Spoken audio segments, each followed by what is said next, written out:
Hello students, good afternoon.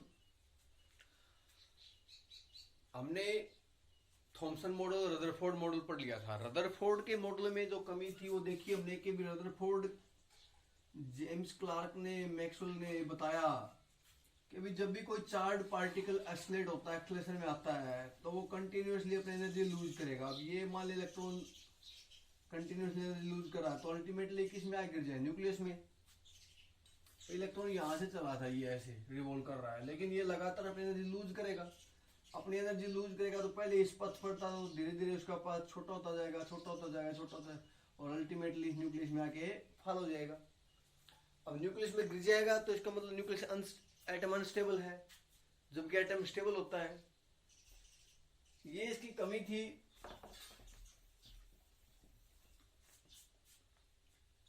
तो उसके बाद बोहर ने अपना मॉडल दिया। तो बोहर ने जो मॉडल दिया वो किसके बेस पर दिया?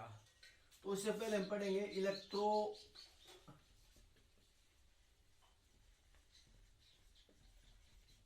Magnetic wave theory.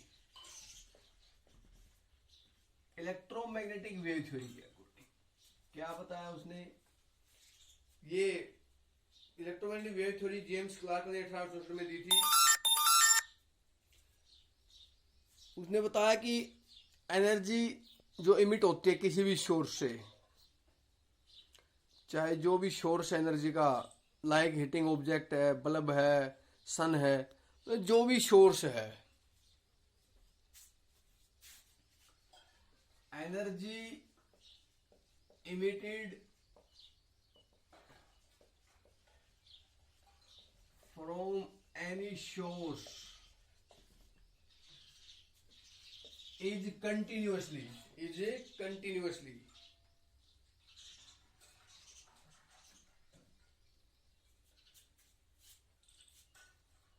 is in the form of radiation and called radiant energy.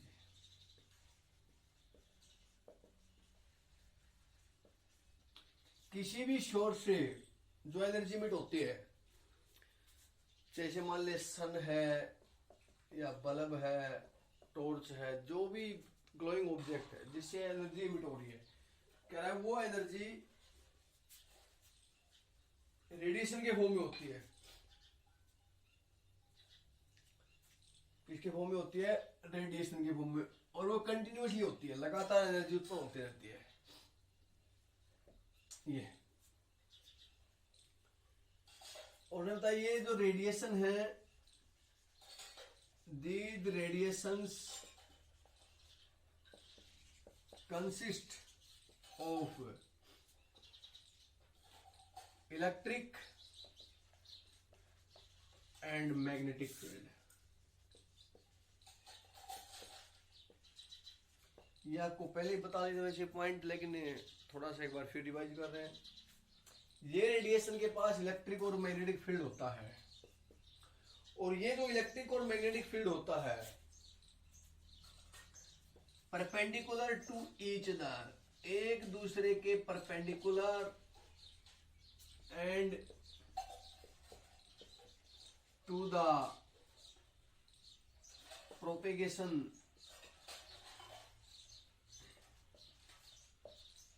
Of the wave. एक दूसरे के तो परपेंडिकुलर होता ही होता है। वेव कह सकते हो, रेडिएशन कह सकते हो, द वेव या रेडिएशन। जैसे ये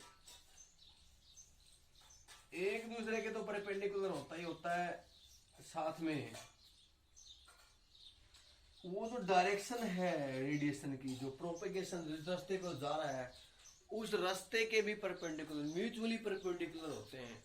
इलेक्ट्रिक फील्ड, मैग्नेटिक फील्ड और direction of the propagation of the radiation और वेव, उस वेव की रेडिएशन की जो भी डायरेक्शन है, जो प्रोपेगेशन है, उसके भी परपेंडिकुलर होते हैं ये इलेक्ट्रिक और magnetic field.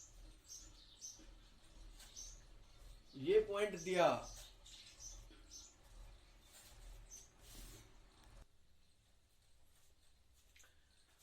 Number 3,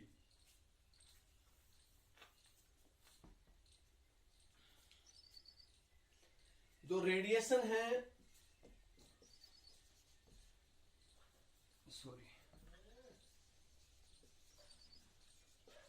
radiation have both character. Radiation के पास दोनों के करेक्टर होते हैं, वेव के एंड पार्टिकल्स के। रेडिएशन के पास दोनों के करेक्टरिस्टिक्स हैं, वेव के करेक्टरिस्टिक्स भी होते हैं और पार्टिकल्स के भी।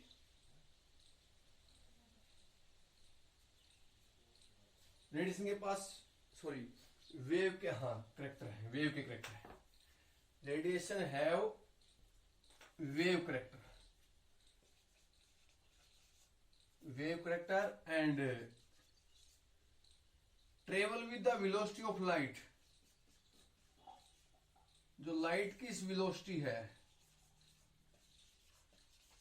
उसी से ट्रेवल करते हैं, जो जिस वेलोसिटी से लाइट ट्रेवल करती है उसी वेलोसिटी से रेडिएशन ट्रेवल करते हैं। और लास्ट पॉइंट इनका था, they do not require any material medium for propagation. इनको चलने के लिए किसी माध्यम की आवश्यकता नहीं होती। तो ये थे इलेक्ट्रोमैग्नेटिक वेव थ्योरी, जो कि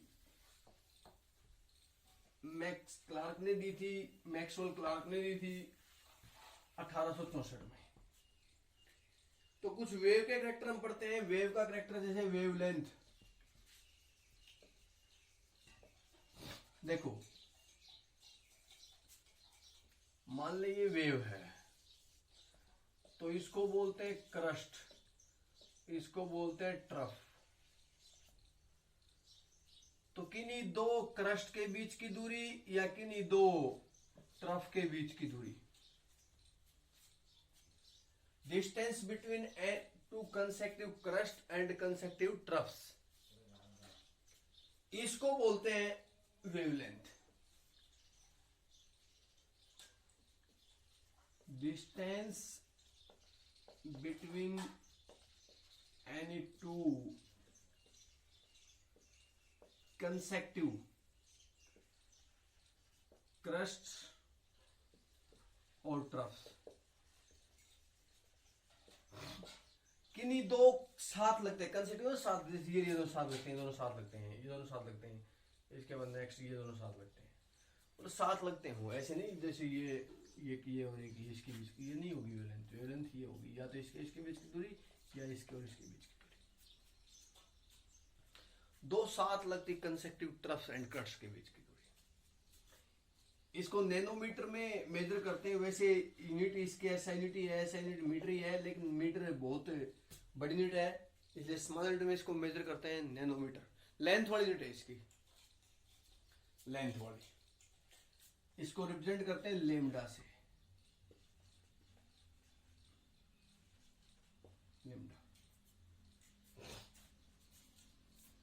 लेमडा से। उसके बाद है फ्रीक्वेंसी। फ्रीक्वेंसी क्या है? Number of waves passing through a point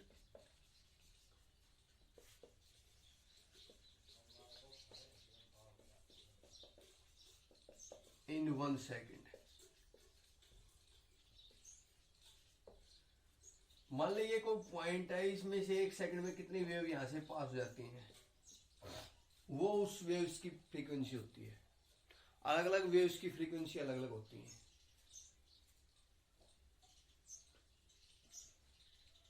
frequency को रिप्रेजेंट करते हैं न्यू से, न्यू पर सेकंड, इसकी यूनिट है पर सेकंड। ये हर्ट्ज में ही मापते हैं,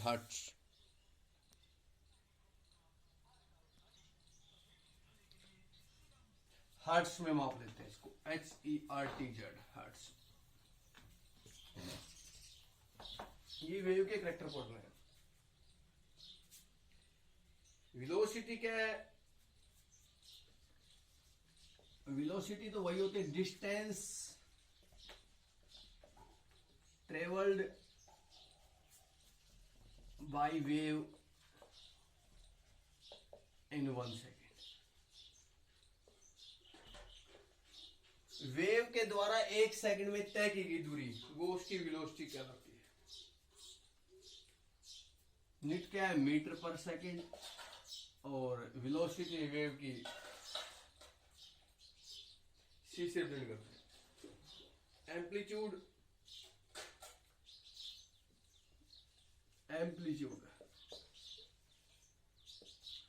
ये वेव है। क्रस्ट की हाइट या ट्रफ की डेप्थ, ट्रफ नीचे की तरफ डेप्थ बोलेंगे और क्रस्ट ऊपर तरफ हाइट, तो लिखेंगे द हाइट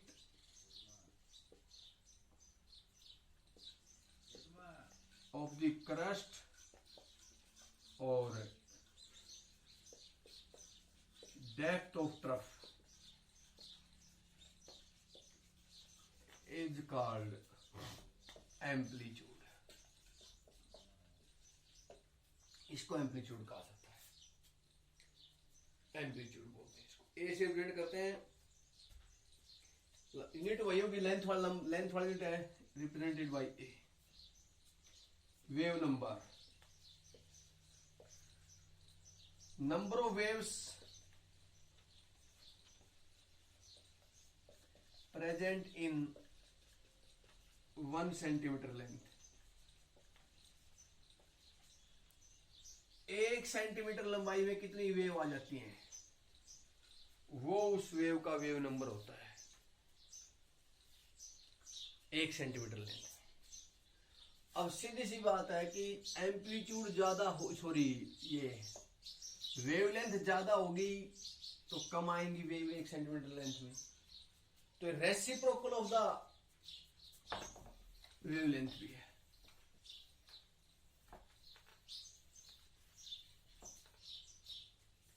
कह सकते हो reciprocal of the wave, it is the reciprocal of the wave. Wave का रेसिप्रोकल यहां लेंथ, वेव लेंथ का रेसिप्रोकल 1/λ। इसको रिप्रेजेंट करते हैं न्यू बार, ऊपर ये कहते हैं बार, न्यू बार।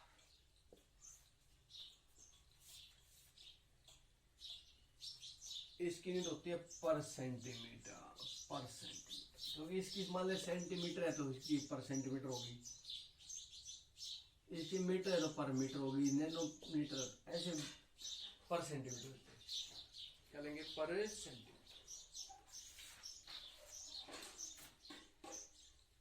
वेलोसिटी में और वेवलेंथ में और फ्रीक्वेंसी में क्या रिलेशनशिप है, velocity of the light is equal wave is equal to frequency into wavelength, ये ध्यान रखो।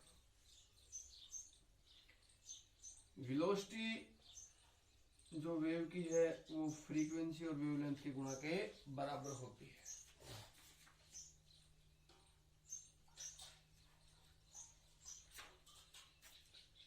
अब डिफरेंट वेव्स को अरेंज कर दें in order of their increasing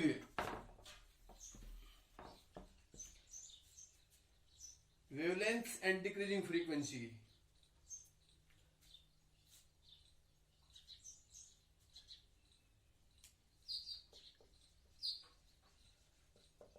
increasing wavelength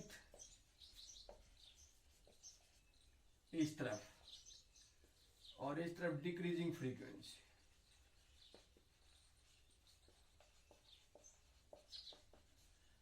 ऐसे अरेंज करते हैं डिफरेंट वेव्स को तो एक स्पेक्ट्रम मिलता है। आपकी बुक में दे रखा है, एक स्पेक्ट्रम मिलता है जिसको बोलते हैं इलेक्ट्रोमैग्नेटिक स्पेक्ट्रम। इलेक्ट्रोमैग्नेटिक स्पेक्ट्रम मतलब अलग अलग वेवलेंथ को, जैसे जिन वेवलेंथ का ऑर्डर 10⁴ तक था वेवलेंथ,